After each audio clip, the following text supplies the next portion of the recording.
Kalau ada teman-teman yang mau bertanya boleh lewat WA, boleh masukkan dalam chat supaya bisa bertanya langsung sama Anton. Sebelum orang teman-teman yang lain bertanya, saya akan bertanya sama Pak Anton. Kita semua tahu sama-sama bahwa anak Pak Anton dua, ada Evan ya dan Ellen. Nah, dua-duanya hari ini sudah bekerja di Jakarta ya, dan mereka secara pendidikan sangat bagus, nilai-nilainya dan hasilnya ya. Evan lulusan dari ITB dan Helen lulusan dari UI Komunikasi. Dan hari ini mereka sangat dewasa dan sudah bahkan Ellen sendiri, saya sendiri sering mendengar dan melihat postnya ya. Dia sering jadi pembicara untuk anak muda di Jakarta, di Abalev Jakarta. Pertanyaan saya sama Anton, bagaimana kiat Pak Anton dalam mendidik Evan dan Ellen? Sejak mulai usia berapa Pak Anton mulai mendidik mereka? Karena kan mereka bisa berhasil hari ini, kita bahagia semua, juga peranan Pak Anton dan Ibu Yena. Betul ya? Pertanyaannya, dari sejak usia berapa Pak Anton sudah mulai mendidik mereka untuk hidup takut akan Tuhan? Ya, ya baik, ya bagus sekali ya Thailand. Kalau saya bisa jawab, saya jawab. Kalau tidak bisa, Thailand tolong bantu jawab. Ya, gini ya, aku sebenarnya nggak ada kiat yang gimana, cuman lurus-lurus aja ya kan, ikuti Tuhan tuh nggak tahu, banyak kesalahan yang aku lakukan, tapi bertobat lah ya kan. Waktu salah aku berubah, jatuh bangun aku berubah terus gitu kan. Nah tentunya di samping ada teman-teman ya kan, kalau dulu ada pendeta kita ya kan, ada teman-teman ya kan, yang ingati kita, yang mendoakan saya. Nah saya percaya ada satu kata katakan bahwa bukan kita pintar ya kan, bodoh-bodoh percaya Tuhan. Ini orang NTT ngomong begitu, hamba Tuhan. Bodoh-bodoh percaya Tuhan, karena Tuhan tidak pernah nipu-nipu gitu. Nah, jadi kalau kita dengar Tuhan tuh percaya bela firman, ikuti firman Tuhan. Kadang-kadang firman Tuhan, mengasihilah, walaupun kita disakiti gitu kan, ya ngasihilah, mengampuni yang mengampuni ya kan. Nah itu satu dasarnya, walaupun menyangkal diri gitu kan. Nah, lakukan aja seperti itu, tidak ada apa ya, tidak ada teori yang bagus. Sebenarnya yang bagus adalah firman Tuhan ya kan, bawa mereka di dalam ibadah sejak kecil ya. Dulu istri saya Ibu Yenang ada sekolah minggu, saya harus melayani ya, mereka kita bawa ke gereja dulu, bisa ke gereja kita bawa ya, sejak kecil mereka kenal Tuhan ya. Mulai menanjak remaja mereka mulai bisa bantu pelayanan gitu kan, sehingga mereka remaja juga mereka pelayanan gitu. Jadi mereka betul-betul tertanam di bait Allah ya, maksudnya tertanam di dalam rumah Tuhan ya, baik dalam keluarga ya kan, maupun di gereja, di komunitas yang cintakan Tuhan, sehingga mereka itu bertumbuh rohaninya. Ketika mereka mau pergi kuliah, tidak ada satupun kebimbangan ataupun apapun, ketika ini percaya bahwa mereka bisa bertanggung jawab atas hidup mereka kepada Tuhan dan kepada orang tuanya. Itu yang kami yakini, dan kami banyak ketemu bahwa orang tidak berani melepaskan anaknya untuk kuliah ke Jawa, ke Jakarta, apapun ke luar negeri, karena ketakutan. Anak aku belum mandiri, anakku belum siap. Nah, kenapa tidak diajar, dididik dari sedini mungkin? Di komsel saya selalu ngomong, ada anak-anak dulu, anak-anak komsel ya kan, Pak, anak Bapak tuh jangan dibiarkan tak ke gereja. Anak Bapak tuh, Bapak suruh dia ke gereja, Pak. Kalau memang tidak bisa, Bapak antar ke gereja, Pak, supaya dia ada komunitas. Atau Bapak ke gereja, Bapak bawa dia ke gereja, Pak, supaya dia menemukan komunitas, dia menemukan Tuhan. Nah, itu yang saya selalu kasih tahu, supaya mereka kelak, mereka itu betul-betul kuat imannya kepada Tuhan. Itu Pak Thailand, kira-kira ya yang kami Nah, lakukan teman-teman sederhana sangat saja. menjawab ya. Jadi Ya, yang saya dapat dari Pak Anton, sejak Ellen dan Evan masih kecil, Pak ya, Anton dan Ibu Yana senantiasa bawa mereka ke gereja saat mereka ibadah, ikuti sekolah minggu, ya, ya, dari mulai kecil, ya, ya. Kemudian menjelang usia remaja, mereka diarahkan untuk ikut komunitas anak muda, Ya. dan mereka diajar untuk melayani dalam komunitas anak muda itu. Dan sampai mereka mau kuliah pun Pak Anton tidak merasa khawatir, ya, takut tidak terkontrol di Jawa sana, di Jakarta, karena dari kecil sudah dibekali sama kerohanian, sama firman Tuhan, sama takut akan Tuhan, gitu Pak Anton ya. Ya. Nah, sehingga hari ini Pak Anton dan Ibu Yena bisa berbahagia melihat anak-anaknya hidup takut akan Tuhan, ya, bahkan hidup anak-anaknya diberkati dengan pekerjaan yang baik di Jakarta. Jadi seperti yang disampaikan hari ini lewat saat teduhnya Harry, ya, bahwa selagi masih kecil, seringkali kita menganggap anak-anak kita masih kecil, kita belum bicara firman Tuhan, ya gitu Pak Anton ya. Kita anggap mereka masih kecil, mereka belum tahu apa-apa, malah kita percayakan anak-anak kita kepada gadget. Waduh. Ya kan? Kita takut waktu kita terganggu, kerjaan kita terganggu, kita percayakan waktu mereka itu kepada gadget, kepada laptop, kepada game, sehingga mereka habiskan waktu mereka anak-anak di depan laptop itu. Ya, makanya firman Tuhan saat teduh hari ini juga berkata sejak usia dini, ya, kita sebagai orang tua mempunyai tanggung jawab untuk membawa anak-anak kita kepada Tuhan, ya, sehingga sejak usia dini mereka sudah mengenal Tuhan Yesus. Itu sharing firman Tuhan oleh Pak Heri pagi ini. Jadi hari ini cukup banget ya sharingnya dari Pak Anton, bagaimana Pak Anton membangun anak-anaknya untuk hidup dalam takut akan Tuhan sesuai Kolose 3. Dan hari ini kita lihat bahwa keluarga ini sangat diberkati, sangat bahagia, dan sampai hari ini melayani Tuhan. Ya, jadi saya berharap kalau ada Yena bisa ada di situ. Yena lagi sibuk dia apa? Oke, tapi luar biasanya juga ya. Di saat masa pertumbuhan Ellen sama Evan, ya, di saat kondisi ekonomi belum baik ya Pak Anton ya. Betul. Ada satu langkah yang luar biasa yang dilakukan oleh Yena. Ya, sayang Yena tidak ada.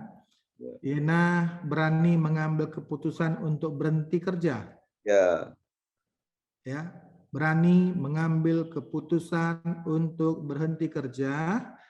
Ya, saya percaya ada maksud dan tujuannya. Mungkin saya nggak bisa ngomong tujuannya apa, Pak Anton yang lebih tahu.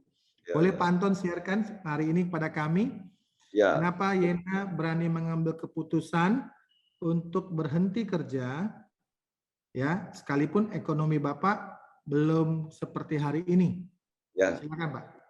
Ya, dulu istri saya di Indomarko, gajinya naik terus tuh kalau setahun 2 kali ya kan, disesuaikan dengan inflasi ya, perusahaan nasional. Saya kerja di perusahaan yang ya lokal lah ya, perusahaan kayu yang biasa. Nah, waktu itu kami sering dengar khotbah Pak Dedi dulu ya, sering khotbah. Kalau punya anak katanya, jangan serahkan ke pembantu yang mendidik. Kalau punya anak, jangan serahkan kepada neneknya yang urus. Nanti anak itu kita tidak bisa mengatur, dia akan manja, dia akan melawan, ya kan? Itu yang saya dengar gitu. Tapi sampai terekam di alam bawah sadar saya tentang firman Tuhan itu ketika punya anak, ya 3 bulan si Evan, ya sangat repot memang harus bawa diasuh oleh pembantu. Nah, suatu hari saya melihat pembantu saya itu dia membuang buburnya ke tong sampah yang masih hangat. Wah, saya bilang saya kaget ya kan. Mestinya untuk anak saya makan tapi dia buang. Saya pegang masih hangat. Berarti ini pembantu malas. Ini waktu itu saya ingatkan khotbah firman Tuhan itu, saya yakin walaupun gaji saya cukup, saya beriman dan percaya biarlah saya yang bekerja, istri saya kami cerita ngobrol, dia ambil keputusan lebih baik kita memelihara anak atau maksudnya mengasuh anak sendiri daripada menyerahkan kepada pembantu ataupun kepada yang lain. Jadi ini betul-betul harta yang tak ternilai titipan Tuhan, yang mesti kita hargai. Ini hadiah yang terbesar dengan Tuhan, yang kita sedang membangun suatu keturunan yang ilahi, yang cinta akan Tuhan, yang mewarisi iman dan kerajaan Allah. Ini suatu pemahaman yang sederhana yang saya dengar khotbah dari zaman dulu seperti itu, kira-kira ya Pak Thailand. Ya. Mantap. Ya. Ya, karena memang hari-hari ini banyak kita yang lebih merelakan kepada kesejahteraan, ya, kita mengatasnamakan kesejahteraan keluarga dan merelakan anak-anak kita untuk dididik sama baby sister, sama kakek neneknya, sehingga para orang tua bisa sibuk mengurus dan mencari uang demi masa depan anak-anak katanya. Tapi hari ini kita dengar dengan baik sekali, momentum yang baik, Pak Anton. Hari ini kami sangat diberkati. Saya percaya setiap keluarga muda yang mendengar hal ini akan sangat diberkati bahwa Pak Anton dan Bu Yena berani mengambil keputusan sekalipun tidak ekonominya belum berlebih tapi cukup, ya, mengambil keputusan untuk tidak menyerahkan pendidikan anak-anak, membesarkan anak-anak lewat pembantu atau baby sister. Tapi Yena berani mengambil keputusan untuk berhenti kerja sekalipun gajinya cukup lumayan besar demi mengasuh dan mendidik anak-anaknya. Tapi puji Tuhan hari ini Anton dan Yena menikmati kebahagiaan seperti yang dikatakan Kolose 3. Amin, Ton? Amin. Oh ya, satu lagi yang saya lupa, pernah kami sharing di Komsel juga, yang kedua yang menjadi Yena mau ambil keputusan, dia tidak cinta uang, tentunya dia lebih cinta anak dan keluarga. Suatu hari dia melihat bahwa Evan masih kecil, ada di rumah neneknya. Neneknya waktu itu belum percaya Tuhan, masih sembahyang, ya. Waktu itu tata cuek, tata cap go lagi sembahyang neneknya itu. Nah, si Evan tuh nengokin terus neneknya sembahyang. Terus matanya lihat terus apa yang dilakukan neneknya itu, bakal kimcua gitu kan. Wah, waktu itu Yena pas lihat kok Evan dia sampai segitu gitu. Hanya dia dari hati, ini nggak bener ini, nanti anak-anak aku ini kok lihat penyembahan berhala seperti itu, lihat matanya itu. Wah, ini ada suara hati. Wah, ini nggak boleh nih, ya, ditinggalkan untuk diasuh oleh nenek yang belum percaya Tuhan. Nanti ini sesuatu yang betul-betul membahayakan rohaninya. Nah, seperti salah satu itu, ya dua hal itu yang kami ambil keputusan itu, Thailand. Makasih, Ton. Saya percaya semua kita diberkati sekali hari ini, ya, sangat-sangat diberkati. Baik, Bapak Ibu, sebelum kita tutup dalam doa, ya, saya mau ingatkan bahwa minggu depan, ya, ibadah jam 11 ini akan dilayani oleh hambanya Bapak Bambang Suteza, salah satu pemimpin Abalef di Jakarta. Ya, beliau akan melayani kita untuk besok minggu depan jam 11.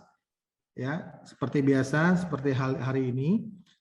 Saya mau sampaikan, ya, karena melihat saya percaya banyak sekali pertanyaan-pertanyaan dari Bapak Ibu yang pengen bertanya tapi karena waktu agak susah, ya, Ton, ya. Ya. Dan Pak Anton juga sudah bersedia sekali untuk bisa menjawab dan kami sangat diberkati. Saya mengusulkan untuk minggu depan, karena kita ini ibadah online, kita akan mulai ibadah itu jam 10.30. Ya, jam 10.30 kita akan mulai. Supaya apa? Sesi tanya jawabnya, diskusinya bisa lebih panjang. Karena saya lihat di sesi tanya jawab ini sepertinya lebih menjawab kebutuhan kita. Ya, lebih lebih kepada sasaran. Ya, sehingga kita bisa semuanya bisa bertanya lebih detail kepada hamba-hambanya. Ya, minggu depan itu Pak Bambang Suteja, minggu selanjutnya, minggu keduanya adalah Saudara Rudi, ya, minggu ketiga hambanya Ahyong, dan minggu keempat dilayani oleh Bapak Stefanus Yono dari Yogyakarta. Ya, jadi harapan saya kita bisa berdiskusi setelah hamba-hambanya menyampaikan firman Tuhan ini, kita bisa buka ruang tanya jawab supaya apa yang menjadi kebutuhan Bapak Ibu, kita bisa bertanya supaya selaraskan dengan apa yang disampaikan oleh hamba-hamba Tuhan yang akan melayani kita.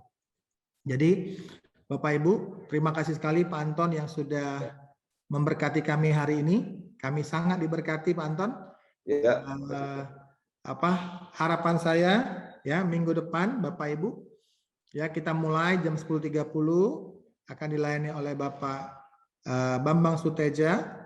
Jadi fokus kita bulan depan pun selama bulan September kita akan Zoom karena melihat situasi dan kondisi hari-hari ini Jambi yang masih belum kondusif.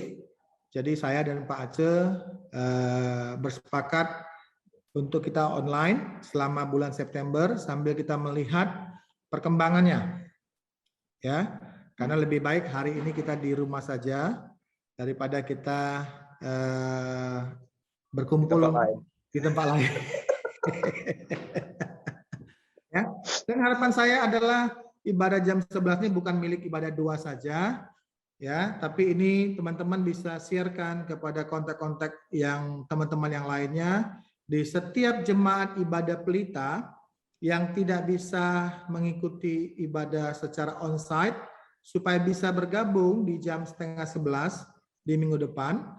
Ya, kita berharap karena Zoom ini kapasitasnya cukup besar ya Rudi ya. Bisa berapa orang, Rudi? Tergantung paket sih kita lihat bisa, kalau yang standar sih 100 orang, kalau yang lebih bisa sampai 500 orang. Oke. Ya, kita lihat minggu depan animonya bagaimana. Kalau lewat daripada 100 orang kita akan naikkan standarnya. Ya, jadi harapan saya kita mulai ibadah Zoom ini supaya kita bisa sama-sama ya. Jadi bedanya apa sih bedanya? Bedanya adalah ibadah jam 11 ini kita bisa interaktif. Kita bisa tanya jawab, bisa diskusi sama para pembicara. Kita ada waktu dan ruangan untuk bisa ngobrol. Ya, bisa waktu dan tempat bisa ngobrol. Baik, malam hari ini saya mohon untuk setelah selesai ibadah ini untuk para pemimpin ibadah jam 11 yaitu Bapak Agus Sihte walaupun di rumah sakit masih isolasi mandiri dan Ibu Mary di rumah isolasinya, Alianto ya, Rudi dan Suryanti, Aceh dan Alianto, Neti, Olin dan Henry untuk bisa tinggal. Kita mau diskusi. Gideon sama Grace untuk bisa tinggal supaya kita bisa diskusi mengenai kesiapan kita, prepare kita untuk ibadah online selama bulan September ini. Akhir kata kita tutup ibadah. Bolehkah saya mohon? Sebentar. Oh, ada. Minggu depan kita kan ada perjamuan kudus ya. Bukan. Perjamuan kudus nanti waktu Rudi. Oke. Ya. Terus lanjut. Oke. Bolehkah di akhir ibadah kita hari ini saya minta dengan hormat Bapak Julius Ahyong untuk berdoa. Silakan Pak Julius.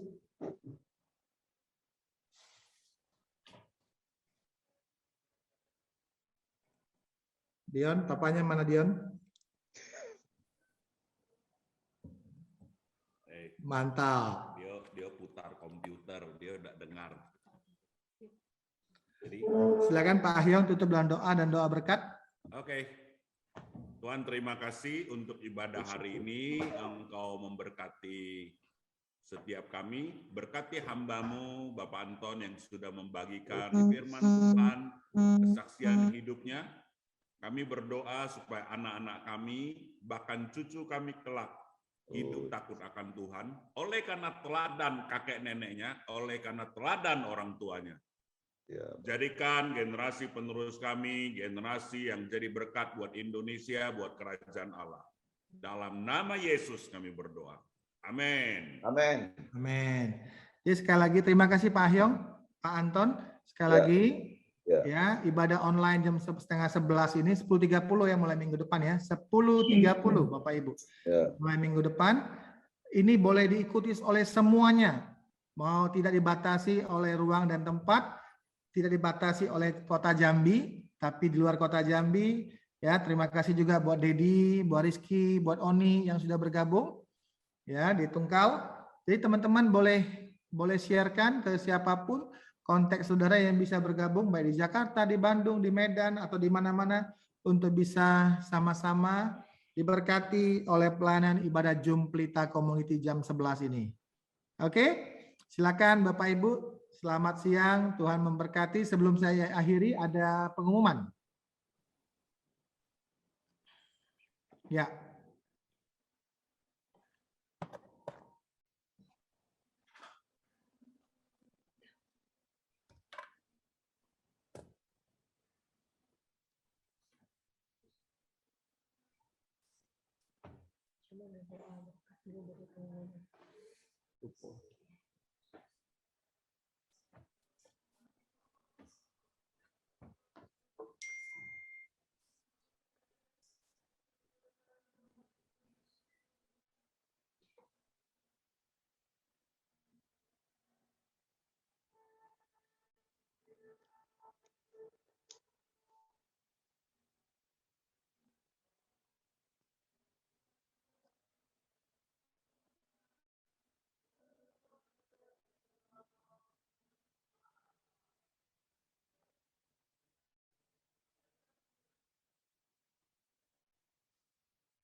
Selamat hari Minggu, Tuhan Yesus memberkati. Ya, kita akhiri ibadah kita hari ini dan tadi sudah doa berkat. Ya, Tuhan memberkati bagi teman-teman yang tadi saya sebutkan namanya, Rudi Suryanti, Agus Marina, Aceh Aliang, Alianto, Olin sama Henry untuk bisa tinggal bersama Dion dan Grace supaya kita bisa ini. Yang lain boleh leave. Ya, selamat siang, selamat menikmati. Terima kasih buat seluruh kebersamaan kita hari ini. Tuhan Yesus memberkati. Ya, Reza, Norma, Anton, Tuhan berkati ya.